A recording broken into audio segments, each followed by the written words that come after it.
औज़ुबिल्लाहिमिनश्शैतानिर्रजीम बिस्मिल्लाहिर्रहमानिर्रहीम। अस्सलाम वालेकुम वरहमतुल्लाहि वबरकातुहू। डियर स्टूडेंट्स, आपको मेरी आवाज़ आ रही है और बोर्ड आपको क्लियर नज़र आ रहा है। तो आज जो है हमारा EMT1 का ऑनलाइन सीरीज़ का पहला लेक्चर है और इसके अंदर आज हमने लास्ट टाइम जो है हमने शायद सरफेस चार्ज डिस्ट्रीब्यूशन जो है उसको स्टार्ट किया था और बल्कि सरफेस चार्ज डिस्ट्रीब्यूशन हमने शायद निकाल ली थी। क्यों जी, सरफेस चार्ज डिस्ट्रीब्यूशन हमने निकाल ली थी। हाँ भाई, आई थिंक सो कि सरफेस चार्ज डिस्ट्रीब्यूशन हमने कर ली थी। आज हमने जो है वो वॉल्यूम चार्ज डिस्ट्रीब्यूशन करनी है। ये ज़रा मुझे कंफर्म कर दें कि सरफेस चार्ज डिस्ट्रीब्यूशन मैंने कंप्लीट करवा दी थी।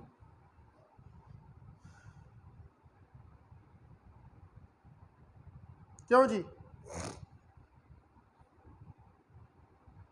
चले बहरहाल मैं फिर जो है वो आप आंसर नहीं कर रहे तो मैं वॉल्यूम चार्ज डिस्ट्रीब्यूशन से स्टार्ट कर रहा हूँ इसको। तो आज हमारा टॉपिक जो है वो वॉल्यूम चार्ज डिस्ट्रीब्यूशन है।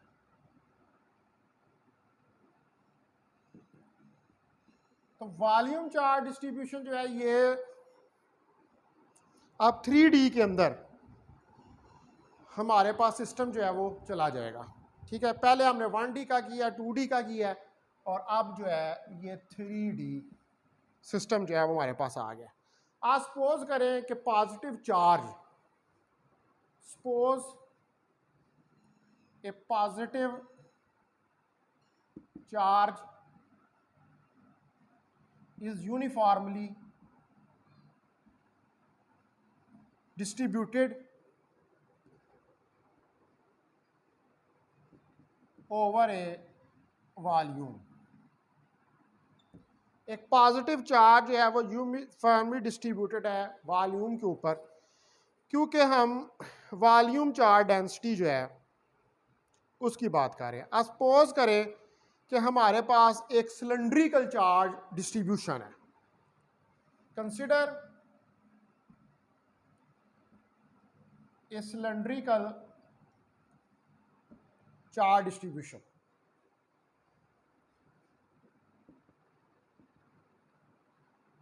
वी हैव ए सिलेंड्रिकल की शेप की एक चार्ज डिस्ट्रीब्यूशन है जिसकी के volume charge density with rho volume charge density, जिसकी के रो वॉल्यूम चार्ज डेंसिटी है। एक सिलेंड्रिकल हमारे पास शेप है।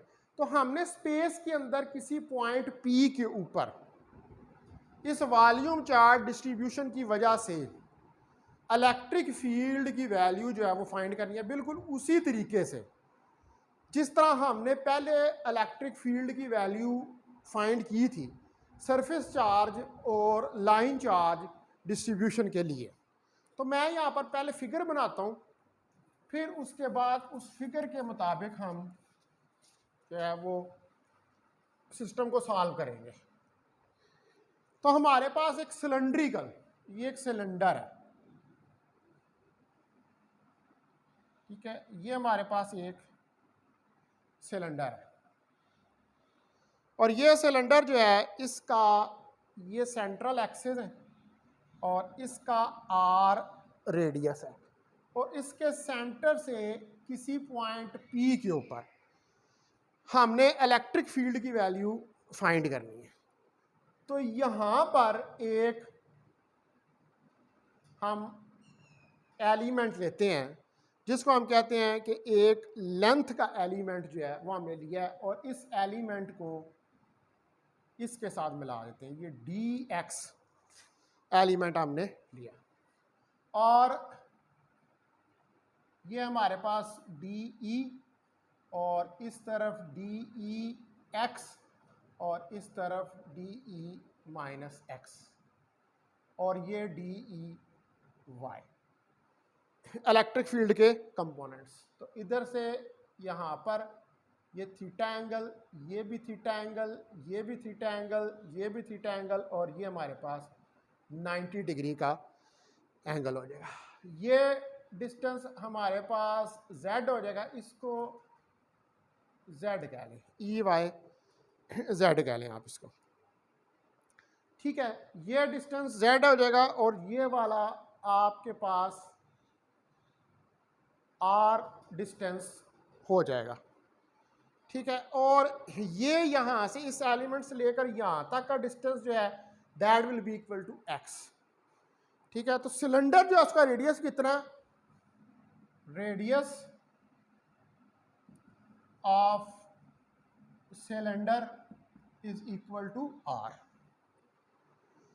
सिलेंडर का जो रेडियस है वो r के बराबर है, ठीक है। तो ये हमारे पास वॉल्यूम चार्ज डिस्ट्रीब्यूशन है। इस सिलेंडर के ऊपर पॉजिटिव चार्ज जो है वो यूनिफॉर्मली डिस्ट्रीब्यूटेड है। अब हमने यहाँ पर dv वॉल्यूम का एलिमेंट देखना है, तो dv हमारे पास dA मल्टीप्लाई बाई dx, ये dx और dA एरिया उसका, तो dA हमारे पास क्या होगा, पाई आर स्क्वायर, इसके एक सेक्शन का एरिया, इस सेक्शन का एरिया पाई आर स्क्वायर होगा। तो dv will be equal to pi are square dx, that is the volume of this distribution. और dE 1/4 pi epsilon naught dq over r square, it is equal to that. Now we have to integrate it, और ये infinitely extended है, इसे हमें integrate करना पड़ेगा और पहले कंपोनेंट्स देखने पड़ेंगे। तो आप रिजॉल्व करें रेक्टेंगुलर कंपोनेंट्स को, तो बाय सिमिट्री, सिमेट्री की वजह से हमारे पास जो ये दो कंपोनेंट्स एक्स वाले ये तो कैंसल आउट हो जाएंगे, सिर्फ हमारे पास कंपोनेंट जो है वो रह जाएगा z का, ई जेड माइनस इन्फिनिट से plus infinite D E Z, और डी ई जेड हमारे पास किसके बराबर है, D E Z, D E Z is equal to D E sine of theta, और इसमें डी की वैल्यू रख दें, डी की वैल्यू आपके पास ये है 1/4 pi epsilon naught D Q over R square sine of theta.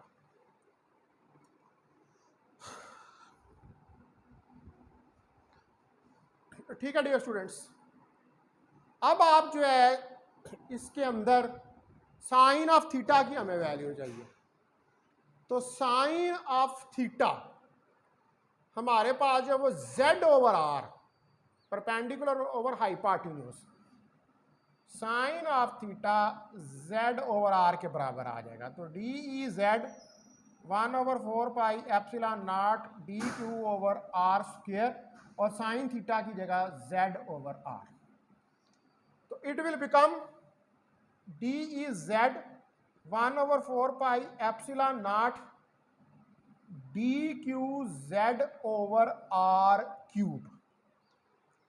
This is the expression. Now what will be the value of are.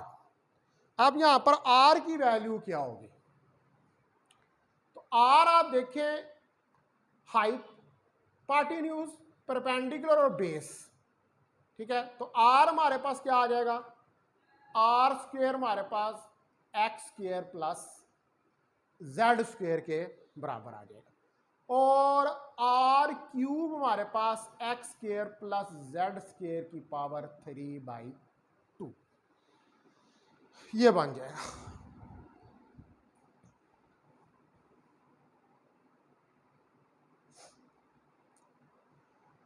ठीक है जी।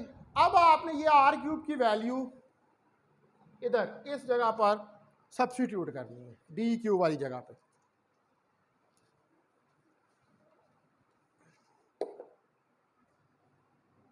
D E Z is equal to 1/4 pi epsilon naught D Q divided by X square plus Z square 3/2 along with z.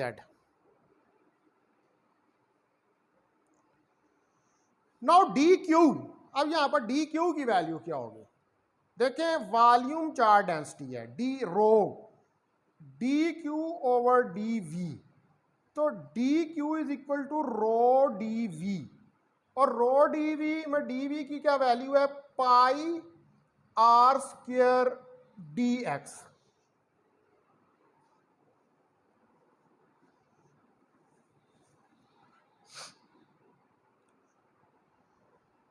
This is the value of dq. Now put this value of dq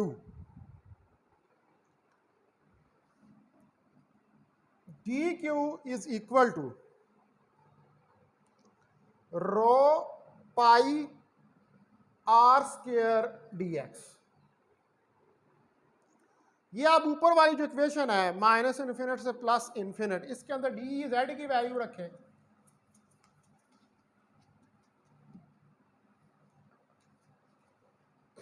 और D v की रखें, तो D E Z आ जाएगा 1/4 pi epsilon naught D q की जगह पर rho pi are square d x, z x square plus Z square 3/2।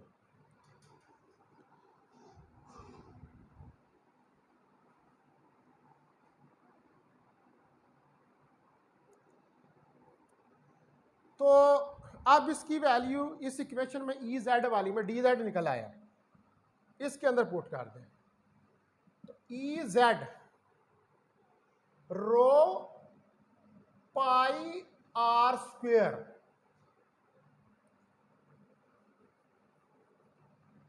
And Z बाहर आ जाएंगे,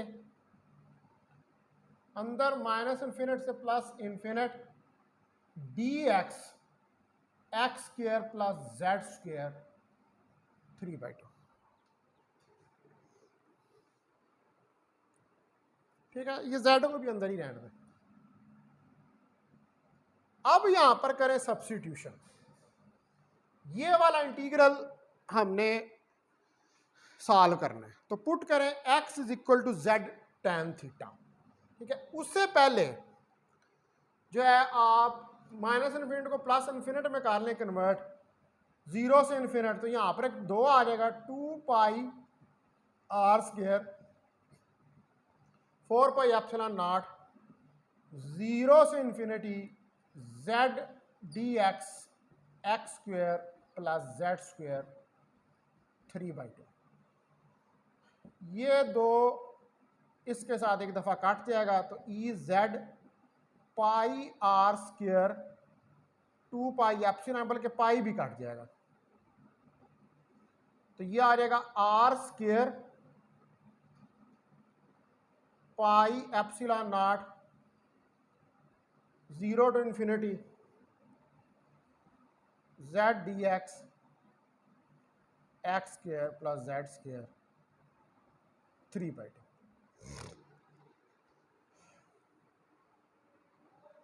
Now we have to solve this integral 0 to infinity। ये जो इंटीग्रल है 0 to infinity, ये हमने सॉल्व करना है। यहाँ पर एक ये रो मिस हो गया, इसको हमें सॉल्व करना है। तो अब हम इसको सॉल्व करते हैं, इस इंटीग्रल को। मैं अब ये फिगर मिटा रहा हूँ, इसकी ज़रूरत नहीं रही।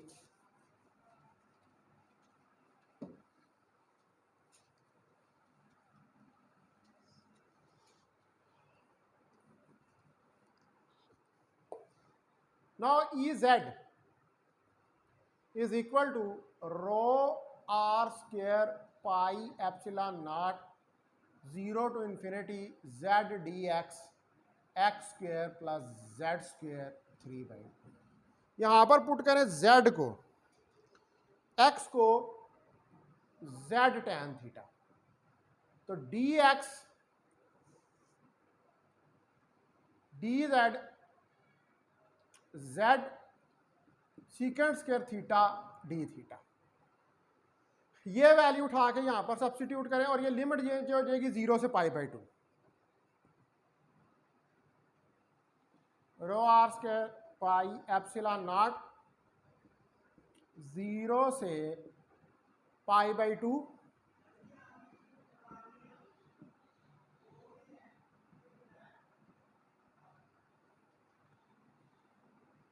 Z square secant square theta d theta. तो एक्स की जगह पर पुट कर दें z square tan square theta plus Z square 3/2। That will become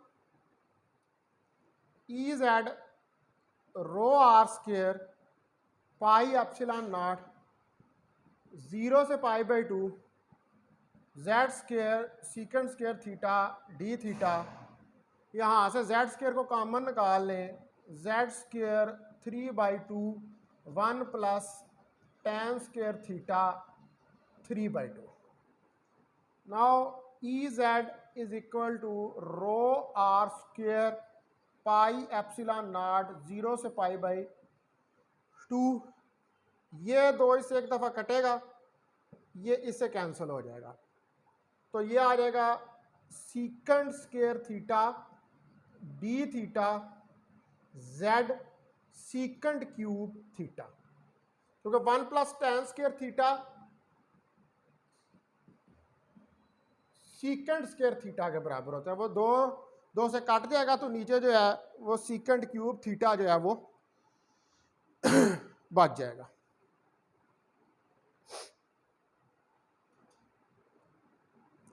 ठीक है डियर स्टूडेंट्स।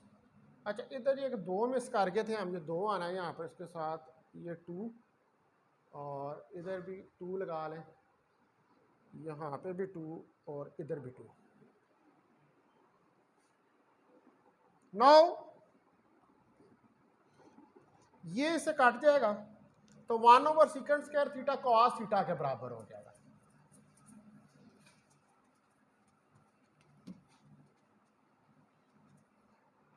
तो E Z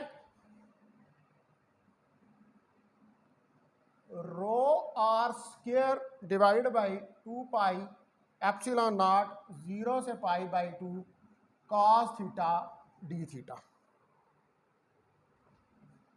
over z. Z बाहर आ जाएगा, E Z rho are square 2 pi epsilon naught z 0 से π/2 cos of theta d theta. इसकी integration करें, rho are square 2 pi epsilon naught z 0 से π/2 साइन ऑफ थीटा। तो E Z rho are square 2 pi epsilon naught Z sine π/2 minus sine of 0।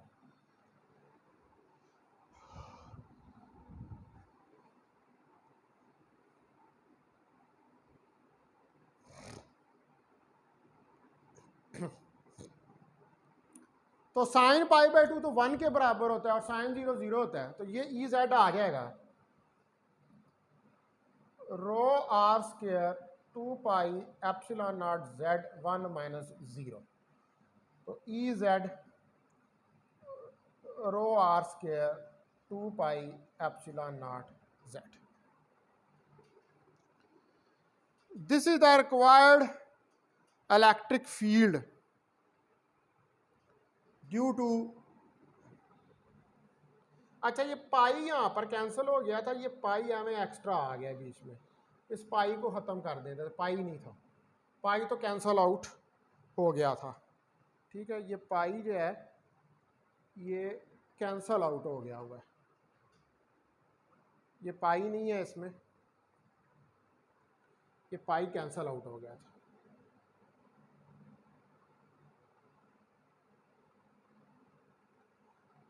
ठीक है, तो E Z rho are square 2 epsilon naught Z, ये हमारे पास final आया relation. This is the required electric field due to volume charge distribution 2 epsilon naught Z. ठीक है, तो इसका मतलब है कि आपका electric field volume charge distribution की वजह से जो जेड डिस्टेंस है सेंटर से लेकर पॉइंट पी तक, उसके ऊपर डिपेंड कर रहा है।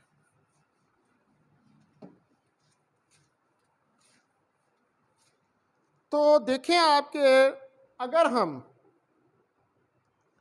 z से वेरी कर रहा है डिस्टेंस इनवर्सली, तो अगर हम कहें कि at z is equal to r, यानी कि रेडियस ऑफ सिलेंडर उस डिस्टेंस z के बराबर हो जाए, तो e rho r square 2 epsilon naught z, यहां पर पुट करें rho z square 2 epsilon naught z, इससे कटेगा z रो 2 एप्सिलॉन नॉट। ठीक है, और r z के बराबर है, इसलिए हम कह सकते हैं कि r row 2 epsilon not,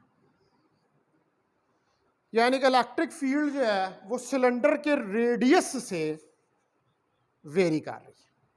electric field अगर r z के बराबर हो जाए तो इलेक्ट्रिक फील्ड सिलेंडर के रेडियस से वेरी करती है, और अगर r z के बराबर नहीं है तो फिर इलेक्ट्रिक फील्ड वेरी करती है z से, जो कि डिस्टेंस है सेंटर से लेकर वो पॉइंट जहां पर आपने इलेक्ट्रिक फील्ड जो है उसको कैलकुलेट करना है।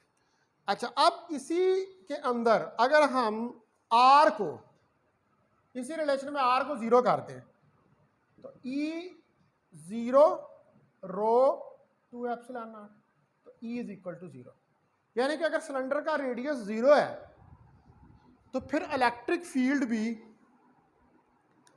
0 के बराबर होगी।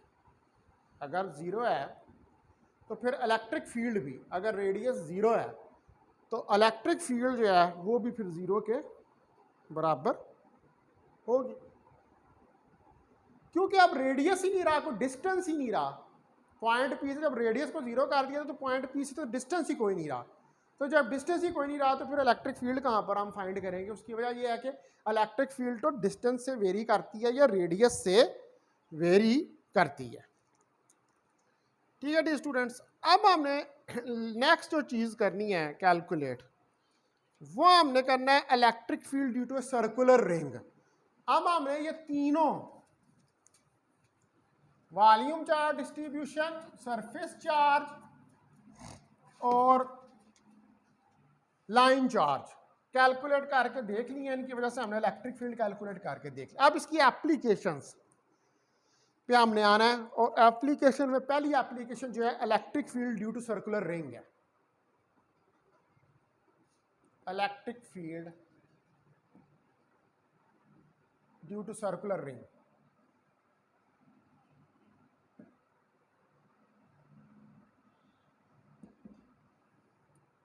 सर्कुलर रिंग का मतलब होता है वो चीज जो अंदर से खाली हो, अंदर से भरी ना हो।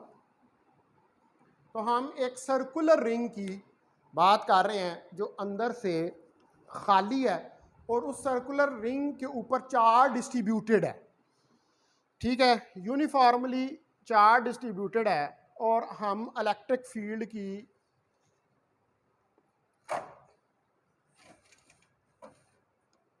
वैल्यू जो है वो कैलकुलेट करना चाहते हैं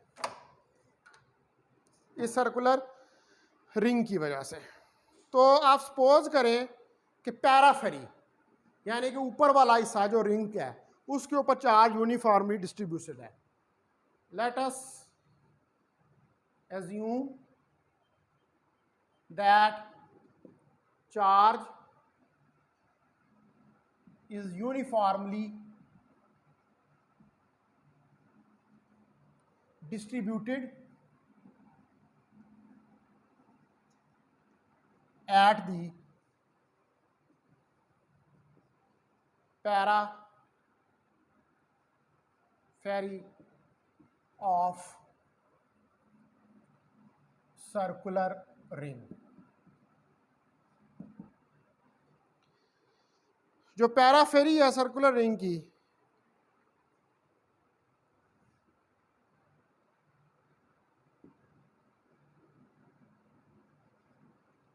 उसके ऊपर चार्ज है वो यूनिफॉर्मली डिस्ट्रीब्यूटेड है। हम अब इसकी वजह से किसी पॉइंट P के ऊपर डिस्टेंस R पर जो सेंटर ऑफ रिंग है वहां से इलेक्ट्रिक फील्ड को फाइंड करना चाहते हैं। अब देखें आप ये फिगर, ये आपके पास जो है वो सर्कुलर रिंग है, ये एक सर्कुलर रिंग है।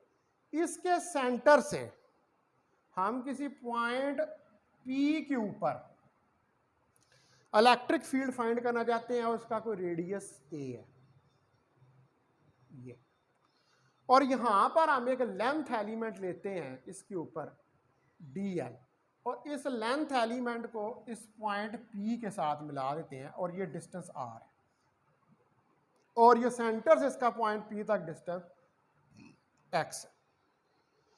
अब यहां पर इस तरफ एक कंपोनेंट बनेगा DE cos ऑफ थीटा, और इस तरफ बनेगा DE साइन ऑफ थीटा और DE साइन ऑफ थीटा।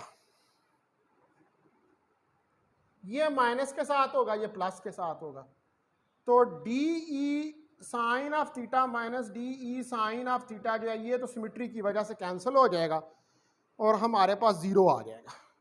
बाकी जो कंपोनेंट बच जाएगा सिर्फ वो कंपोनेंट हमारे पास बचेगा DE cos ऑफ थीटा वाला, ये component DE cos of theta जो है ये बच जाएगा। अब आप इस फिगर के अंदर देखें कि आर स्क्वेयर जो है वो x square plus a square के बराबर है, और हमने लेंथ एलिमेंट DL इस सरकमफ्रेंस के ऊपर लिया हुआ है, तो हमारे पास जो E है इंटीग्रल, बल्कि जो फील्ड आपके पास बच रही है वो कौन सी फील्ड है, वो है DE साइन ऑफ थीटा। ठीक है, ये वाली फील्ड आपके पास बच रही है जो DEX, ये x वाली है, तो हमारे पास EX integral DE cos of theta, ये हमारे पास ये x आता है। अब इसके अंदर DE की वैल्यू पुट करें आप, DE क्या है 1/4 pi epsilon naught DQ over R square, इसमें पुट करें तो EX DE की जगह पर 1/4 pi epsilon naught DQ over R square cos of theta आ गया।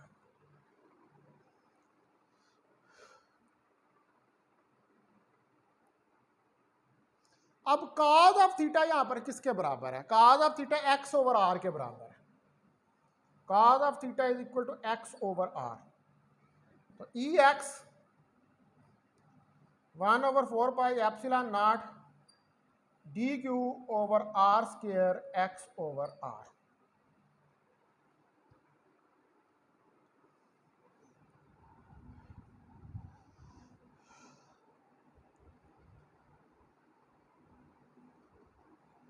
ये हमारे पास इक्वेशन आ जाएगी। यहां पर हम इसको मजीद सिंप्लीफाई करेंगे इस इक्वेशन को,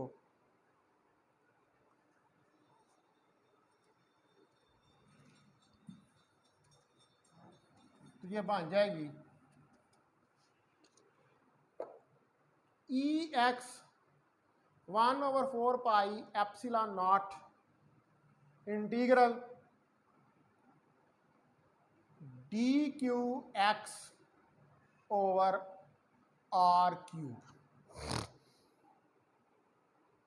दैट विल बिकम, अब DQ यहां पर क्या होगा, lambda DQ over DL linear charge density, तो DQ lambda DL put value here, lambda dl over r cube x. तो इंटीग्रेशन तो इसके पूरे सर्कमफ्रेंस dl के ऊपर हो रही है, तो ex lambda dl lambda x over R cube बाहर आ जाएगा और dl के ऊपर इंटीग्रेशन। अब dl क्या है, ये सारे dl इस सर्कमफ्रेंस के ऊपर डिस्ट्रीब्यूटेड है, तो dl क्या एक्चुअली ये सर्कमफ्रेंस ऑफ द सर्कल है या रिंग है, तो सर्कमफ्रेंस क्या होता है 2 पाई r, और यहां पर जो रिंग का रेडियस है वो a है, तो इसलिए ये dl 2 पाई a के बराबर होगा, यानी कि ये इंटीग्रल, ये सारे dl छोटे छोटे मिलाएंगे तो पूरा इंटीग्रल बन जाएगा, that is equal to 2 pi a। तो ये वैल्यू यहां पर सब्स्टिट्यूट कर दें,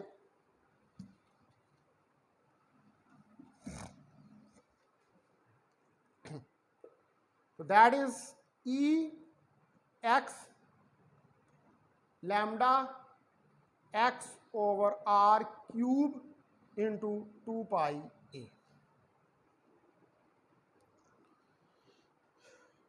r अब किसके बराबर है, r हमारे पास x स्क्वेयर और a स्क्वेयर के बराबर है, तो इसमें वैल्यू पुट करें, lambda x divided by x square plus a square की पावर 3/2 इंटू 2 पाई ए।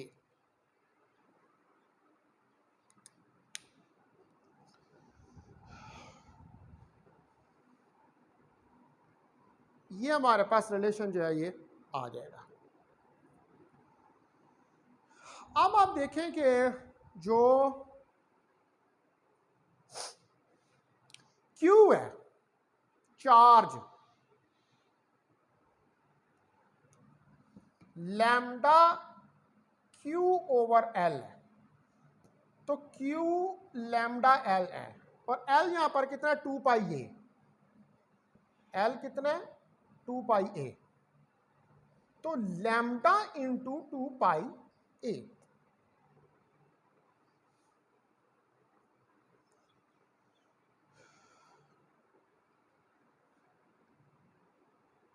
तो लैम्डा इंटू 2 पाई ए क्यू के बराबर है, तो इस इक्वेशन के अंदर हम लिख सकते हैं कि Q x divided by x square plus a square 3/2, ठीक है। साथ में इसके यहाँ पे 4 पाई एप्सिलॉन नॉट भी आएगा, इधर भी आएगा 4 पाई एप्सिलॉन नॉट जो कांस्टेंट है, ठीक है। यहाँ पर भी आएगा 1/4 पाई एप्सिलॉन नॉट, यहाँ पर भी आएगा 1/4 pi epsilon not which is a constant, और इधर भी आएगा हमारे पास 1/4 pi epsilon not.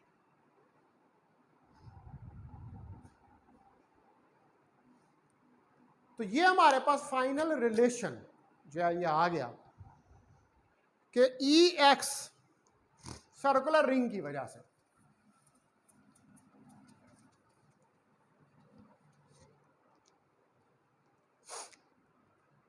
E x Q x 4 pi epsilon naught into x square plus a square 3/2। This is the required electric field due to a circular ring. तो ये हमारे पास जो है ये एक रिक्वायर्ड इलेक्ट्रिक फील्ड है किसी सर्कुलर रिंग की वजह से। नौ हम इसके अंदर आप कुछ केसेस जो हैं उनको डिस्कस करते हैं। अगर आप ये पॉइंट P इस रिंग से बहुत दूर ले गए, far removed, for a point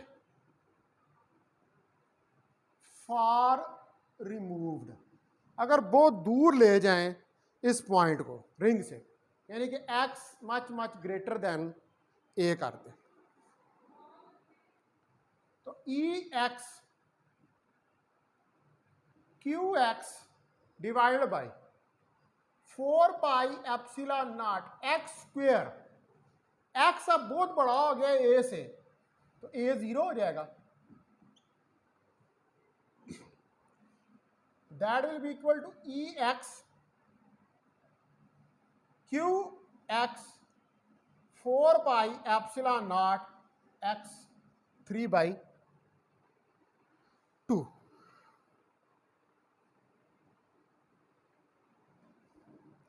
तो अगर 3/2 को मैं ऊपर ले जाऊं तो नफी 3/2 जमा 1 नफी 3 जमा 2 1 नफी 1/2। तो ई एक्स हमारे पास क्या आ जाएगा, q over 4 pi epsilon naught x की पावर -1/2, यानी कि E x 1/4 pi epsilon naught x की पावर 1/2।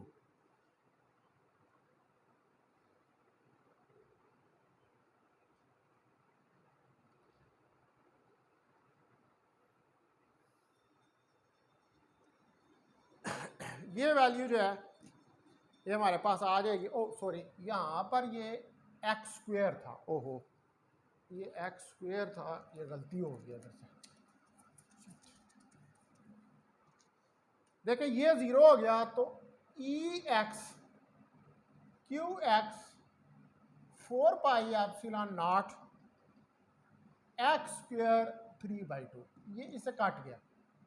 तो E x Q x 4 pi epsilon naught x cube, ये एक्स इससे कटा, तो E x 1/4 pi epsilon naught Q over x square. अब ये कौन सी फील्ड निकल आई है, that is the same field which is due to a point charge. यानी कि जब आप किसी पॉइंट को फार रिमूव्ड ले जाएं, रिंग से बहुत दूर ले जाएं, तो फिर रिंग की इलेक्ट्रिक फील्ड किस तरह बिहेव करने लग पड़ती है, इस तरह बिहेव करने लग पड़ती है जैसे कि वो फील्ड पॉइंट चार्ज की है। क्योंकि पॉइंट चार्ज की फील्ड भी ये निकलती है, वो आर स्क्वेयर से वेरी करती है, तो ये एक्स स्क्वेयर से कर रही है, तो आर स्क्वेयर भी डिस्टेंस होता है सेंटर से, तो यहाँ पर भी ये डिस्टेंस जो है वो सेंटर से है। तो इसका मतलब है कि जब आप किसी पॉइंट को बहुत दूर ले जाएं रिंग से, तो रिंग की इलेक्ट्रिक फील्ड जो ये वाली है, ये इलेक्ट्रिक फील्ड फिर पॉइंट चार्ज की तरह बिहेव करना शुरू कर देती है। तो हम इसको राइट डाउन कर सकते हैं कि ई एक्स वेक्टर फॉर्म में मैं इसको लिख लूँ, E 1/4 pi epsilon naught Q over x square X unit vector. जिस तरह पॉइंट चार्ज की आपके पास होती है E 1/4 pi epsilon naught Q over R square R unit vector, ये पॉइंट चार्ज की होती है आपके पास। तो इसका मतलब है कि जब आप इस केस के अंदर जो सर्कुलर रिंग का केस है, इसके अंदर पॉइंट चार्ज को रिंग से बहुत दूर ले जाते हैं, यानी कि जो एक्स डिस्टेंस है वो बहुत ज़्यादा बढ़ा देते हैं पॉइंट पी से रिंग का, तो फिर आपकी रिंग का जो इलेक्ट्रिक फील्ड है वो वर्क करता है as a electric field due to a point charge. ठीक है, this is one of the examples of the application of electric field due to Coulomb's law. ये हम क्या कर रहे हैं, जो कूलम्स लॉ है, E is equal to 1/4 pi epsilon naught Q over R square, ये जो मेन फार्मूला है, इसकी मदद से हम इलेक्ट्रिक फील्ड को स्पेस के अंदर किसी पॉइंट P के ऊपर उसकी वैल्यू को कैलकुलेट करने का तरीका सीख रहे हैं। अभी तक आपने 4 केसेस जो हैं वो स्टडी किए हैं, जिसमें आपने सरफेस लाइन और वॉल्यूम चार्ज डेंसिटी देखी है और सर्कुलर रिंग देखी है। अब कल जो लेक्चर होगा उसके अंदर फिर हम डिस्क की वजह से, अभी तो ये रिंग थी अंदर से खाली थी, ठीक है, खाली की वजह से हमने स्टडी किया, लेकिन फिर हम देखेंगे कि अगर डिस्क हो तो डिस्क हो जाएगी तो वो सरफेस बन जाएगी। यहाँ पर तो आपने लाइन चार्ज एलिमेंट लिया था, तो वो फिर सरफेस चार्ज एलिमेंट लेगा, फिर हम डिस्क की वजह से इलेक्ट्रिक फील्ड जो है उसको कैलकुलेट करके देखेंगे। तो बहुत शुक्रिया आपका।